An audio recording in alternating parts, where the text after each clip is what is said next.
Are you like me and you secretly dream of becoming a flower farmer, only you don't have a farm and you don't really know how to grow flowers? Well, this video is for you because I'm going to teach you how to grow the easiest cut flower possible, and that is the zinnia. In this video, I'm going to take you from seed to troubleshooting to harvest, all from our complete guide to growing zinnias, so that you and I can start fulfilling our flower farming dreams no matter where we live. I wanted you to know that zinnias are part of our 10 gifted seed sets. You can get all 10 of these seeds for a very low price and free shipping and handling. I'll put a link to these gifted seeds right below this video. Now, we made these growing guides to go with our gifted seeds, and I'm going to be walking you through each of the parts of this growing guide so you know when to plant, how to take care of it, how to troubleshoot, and when to harvest. So zinnias are in the aster plant family. Other flowers that are in that plant family are sunflowers, cosmos, coreopsis, marigolds. All these flowers grow great in the warm season when there is no chance of frost, and they all grow really well simply by taking a seed and placing it in the soil directly in the garden. Zinnias do not like frost, so you're going to be planting after your last frost date, and you'll get to enjoy your zinnias all the way until your first frost date. Now, for a lot of us, this is a long period of time to have cut flowers. For me here in Nashville, we're talking all the way from the beginning of June all the way till the end of October. When I was in Chicago, this would be from, say, June to September.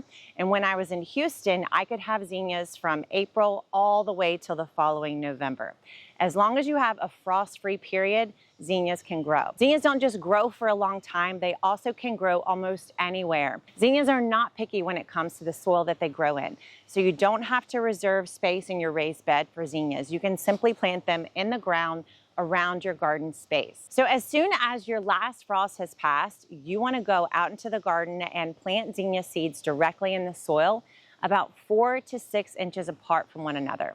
You can also use the chaos gardening method, which is what I employed here, where I just mixed my zinnia seeds up with some coarse sand and sprinkled them into the blank spots in my native plant space.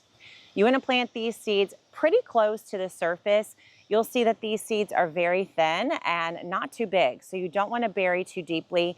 Around 1 inch is plenty of depth. Now, after you plant your zinnia seeds, you want to keep these well watered. This is probably the most important period of your zinnia seed growth, is making sure the soil does not dry out in the first 2 weeks of planting. If the temps are right, if you've waited until after frost and things are really warming up and there's a lot of sun, you should have the start of your seedlings within 5 to 7 days. If it's a little cooler outside, it might take an extra week, but if you don't start to see seedlings within 14 days of planting your seeds, you should come back and plant some more. The only exception to this planting method would be if you live in a very cold climate. If you're in zones 3 or 4 and you want to have zinnia blooms earlier in the season, then it might be a good idea for you to start your zinnia seeds indoors in the last month or 2 before your last frost. This will give you a jump on growth and you'll get blooms faster as you move into your summer season. But for the rest of us, probably zone 5 and up, it's really not worth starting zinnia seeds indoors. They don't transplant that well, and they grow really reliably directly planted in the garden. Now, I mentioned that zinnias grow in any kind of soil, but you do want to make sure your soil is prepped and ready for planting. Be sure that you break up any big pieces of rock or clay in your soil mix. Rake out the soil. Just make sure that you're giving the seed the best place to get started. Be sure your soil is nice and loose and crumbly. You don't really need to add any amendments before you plant. You just want to be sure the texture of your soil is great and ready to receive those seeds. So once your seedlings start to sprout at 7 to 14 days, you want to go in and thin your plants to be sure that you've got one plant every 5, 7, maybe 9 inches apart.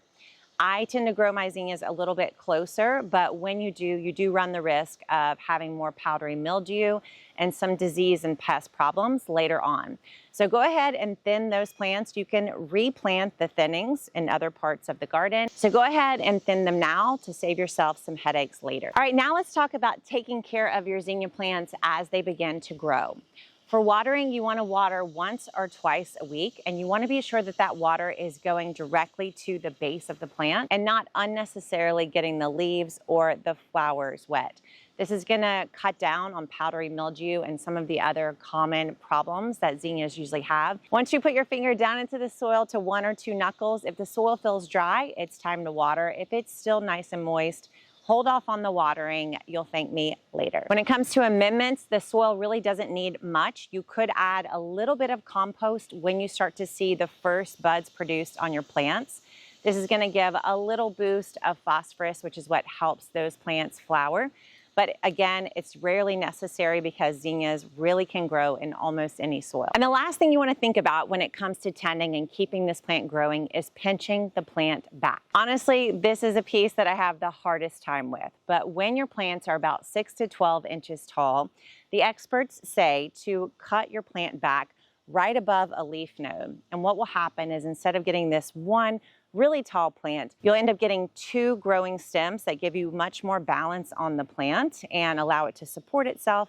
Plus, you'll get double the blooms. Now let's talk about the pests that tend to attack your zinnias.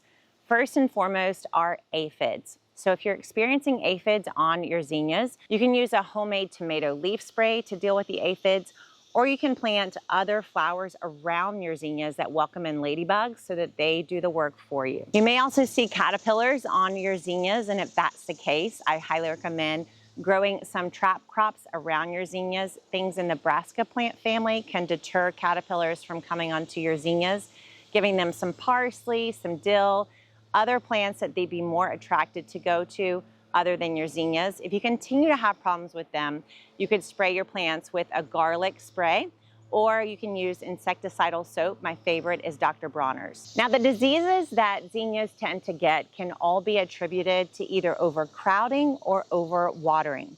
Powdery mildew is probably at the top of the list. To deal with powdery mildew, you may want to pull some of your plants and thin them out. Be sure that you're not watering overhead and instead you're getting water straight to the soil. And then you may need to treat the powdery mildew organically if it continues to be a problem. You can make a simple baking soda spray at home, spray it only on the affected leaves, and then keep the plants well pruned and underwatered for a little bit. You should see that powdery mildew go away. If you start to see leaf spot or any other damages to the leaves themselves, you want to remove those affected leaves and be sure that you've got plenty of airflow and that each and every one of your zinnia plants is getting enough sunlight. Then add a little bit of compost to the base of each plant, and hopefully that'll help support the recovery of the plant itself. Finally, we're to the fun part, and that is harvesting. When it's time to cut your zinnias, you want to cut right above a leaf node. This is because from that leaf node, the plant will actually branch out, create 2 new branches that will create more blooms for you. These are not just called cut flowers, these are cut and come again cut flowers. Every time you cut, you should get 2 more blooms in its place. So the name of the game here is cutting a lot and cutting often. The more you cut, the more blooms you get. Now, as soon as you cut these blooms, you want to get them into some water and get them indoors. I found that these blooms last about a week or a week and a half indoors. I love putting them in the bathrooms, in the kitchen, and these are also a great gift to bring when you go over for a barbecue or a dinner with friends and family. There's nothing like walking through the door holding a vase full of flowers that you grew yourself as a housewarming gift. Now, when you harvest, you want to use clean pruners, and I highly recommend harvesting your zinnias as early in the morning as possible.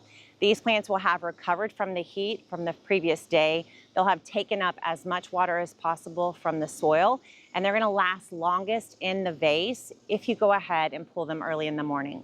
Every time a zinnia bloom dries out, it's going to give you dozens of new seeds for the following year.